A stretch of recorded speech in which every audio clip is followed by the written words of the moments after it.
Hello दोस्तों, तो अभी एक रीसेंट डेवलपमेंट सामने आई है जिसमें पता चला है कि स्टारलिंक ने जियो और एयरटेल के साथ एक डील साइन कर ली है। तो पर ये डील जानने से पहले हम जानते हैं कि ये जो इलॉन मस्क की स्टारलिंक कंपनी है ये क्या सर्विस प्रोवाइड करती है। तो ये जो स्टारलिंक कंपनी है ये एक satellite based internet service provider है जिसमें ये सैटेलाइट्स के थ्रू इंटरनेट प्रोवाइड कराते हैं। तो इसको एक्सेस करने के लिए आपको सिर्फ एक जैसे डिश एंटीना को यूज किया जाता है ना, वैसे एक छोटा सा डिवाइस दिया जाएगा, वो आपको इंस्टॉल करना पड़ेगा और उसके साथ ही आप ये एक्सेस कर पाओगे इंटरनेट का।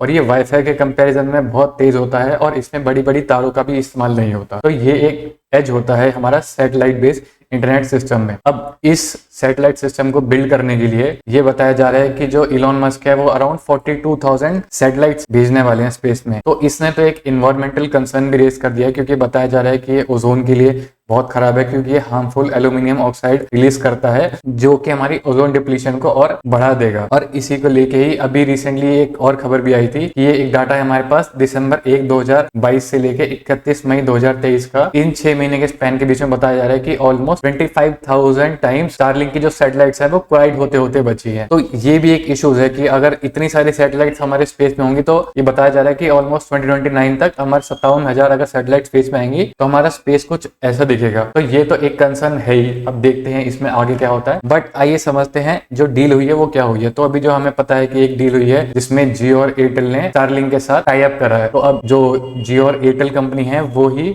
स्टारलिंक के जो डिवाइसेस होते हैं जो इंस्टॉल करने पड़ेंगे लोगों को वो ही सेल करेगी। तो यहाँ पे स्टारलिंक को ये फायदा होगा कि उनको यहाँ पे एक रिटेल मार्केट अलग से खोलनी नहीं पड़ेगी, उनको ये इन्वेस्टमेंट इतनी नहीं करनी पड़ेगी क्योंकि जियो और एयरटेल पहले ही इतने एक्सपेंडेड है इंडिया में। अब ये हैरानी की बात इसलिए है क्योंकि कुछ समय पहले तक ही बताया जा रहा था कि ये बिल्कुल अगेंस्ट बोल रहे थे स्टारलिंक को कि स्टारलिंक को इंडिया में नहीं आना चाहिए। ये आप खबर देख सकते हैं। Until last year the Indian telecom giants opposed the American companies entry into the country.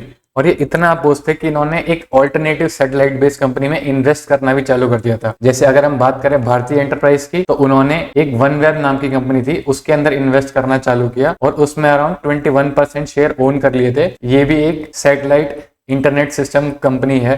और वहीं जियो ने भी एक जियो स्पेस फाइबर लॉन्च करना था जिसमें बोला जा रहा था कि वो भी एक satellite based internet system provide करेंगे। और ये आशंकाएं लगाई जा रही थी कि ये जियो स्पेस ही इंडिया का first satellite based internet service provider बन सकता है। बट अभी जो रिसेंटली जो डील हो गई है इनके बीच में, तो अब लग रहा है कि ज्यादा तवज्जो यहाँ पे स्टारलिंक को ही दी जाएगी क्योंकि अब स्टारलिंक के जो सैटेलाइट्स हैं उन्हीं का इस्तेमाल करके ये इनके डिवाइसेस वगैरह बांटे जाएंगे। अब बात करते हैं इसकी कॉस्ट की भी कि क्या कॉस्टिंग रहेगी इसकी, क्योंकि कहीं आशंका या कुछ लोग आशंका लगा रहे हैं कि ये बहुत सस्ता हो जाएगा। तो ये एक मिथ बन चुका है जो कि बहुत जल्दी टूटेगा। क्योंकि अगर हम देखते हैं कि इसमें बताया जा रहा है कि स्टारलिंक का जो हार्डवेयर यानी कि जो डिवाइस जो इंस्टॉल करना पड़ेगा उसकी वन टाइम कॉस्ट ये आपको 25,000 से 35,000 के बीच में पड़ेगी। और उसके बाद आपको मंथली सब्सक्रिप्शन लेना पड़ेगा जो कि आपको 5,000 से लेके 7,000 के बीच में आपको मंथली सब्सक्रिप्शन पड़ेगा। जो कि बताया जा रहा है एक इंडिया के अंदर एक एवरेज ब्रॉडबैंड कॉस्ट जो हमारी 700 से 1,500 रहती है उसका ऑलमोस्ट 6 से 7 गुना ज्यादा है। तो ये अफोर्डेबिलिटी पे भी एक बड़ा मुश्किल होगा इनको एक्सेस कर पाना। हालांकि ये भी